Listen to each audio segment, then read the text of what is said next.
Welcome back. What do most incumbent politicians have in common with the internet giant by the name of Google? The answer is simple. They both desperately want to hold on to power. Take the monopolies of the internet age: Google, Facebook, Apple, Amazon. Here's the thing. If history's any indication, these guys will not be able to hold on forever, particularly as they expand. The perfect old school example, of course, Ma Bell, the telephone monopoly through most of the 20th century until it was finally broken up in '84. AT&T held on to power so long while Americans paid the price literally with higher and higher rates and worse service. Spend a lot, get a little, probably because you've got a monopoly system at work. You got a lousy product that you have no choices, probably because you have a monopoly system at work. Teddy Roosevelt figured this out 100 years ago, but we're still waiting for a modern politician to catch on to the current monopolies formed by virtue of the digital revolution. And for its part, Google has already caught the eye of some courts, the Justice Department coming close to filing an antitrust suit against the giant, dropping it after Google dropped its ad deal with Yahoo, but that has not stopped David from fighting back against Goliath. Rival search engine TradeComet.com, once embraced by Google, claims the search giant turned on them when they became a competitive threat. TradeComet now suing, claiming its business was strangled when Google made buying ad space 10,000% more expensive for them. Monopolies in American business, of course, have long been frowned upon, even though we've got an insurance monopoly ordained by our government. And anyway, the hypocrisy is evident. But when it comes to information, Americans seem to embrace these monopolies, at least don't fight them as much. Experts who've studied the industry say that the downside will be seen sooner or later, where the innovation becomes more a will to maintain power at the customer's expense. Is Google there?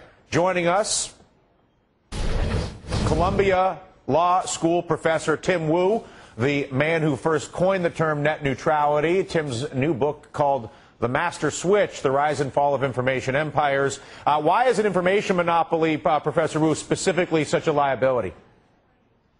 Well, information is a product like no other product. It's not like orange juice or rubber boots. It gives you a lot of power. And so having information concentrated in a single company is more dangerous. When you look at the information market, if you will, of somebody who's ignorant, who is approaching the interface and wants to learn something about anything, do you feel that Google, as the controller of digital information or monopolist for digital information, is customer-driven in the sense that they're incentivized to give a customer who wants to learn something the best possible information they could learn, or is that not their incentive? I think for now it is. The question is between right now and in the long term. Right now, I think Google has only stayed in power and come to power by providing a great product. I have to admit that everyone uses Google. Why? Because it's good and it's convenient. The real question is over the long term, not right now, but in a few years, when Google starts to be challenged, whether it starts to try to do something to stay in power, and that's when that's when its incentives start to change. And why is it so important that whether it's the press, academia, the government, whatever the power silos of power in this country are vigilant about monopoly formation in general? Why is that such a big deal to even pay attention to? Well, I just think it comes back to what I said before, that information monopoly gives an unusual level of power over what Americans think, over what Americans do. And so we always have to have a special vigilance for these markets. I mean, we know that Standard Oil was an important monopoly, but it was oil. The difference with the information monopolist is that information is a product when you only have one seller of it that can control people's minds. This is something totalitarian countries have always understood. The Soviet Union, the Nazi regime, were very careful to construct a centralized information system. And in the United States, we have to always be careful because the government doesn't do that, but we have the danger of private companies doing that. When you look at the quality of the debate in a country that spends more than any country in the world on health care, but is 37th. A country that spends more than second most behind Iceland for education, but can't come close to the top 20 for educational performance. For a country that subsidizes energy resources that are filthy and come from frequently countries that want to kill us.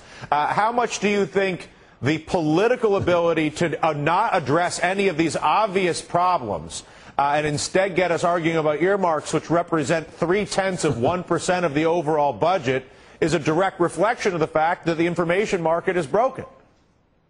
Well, I think your question answers itself. What can I say? I don't know why we end up focused and obsessed with superficial issues. You're right. Something's broken. Well, Professor, I hope you can help us fix it. And it's a pleasure to talk to you about your work on Google. Tim Wu, among other things, originator of the phrase net neutrality, which is surely a debate that will continue in this country for months, years, and perhaps decades to come. Thank you, Professor Wu.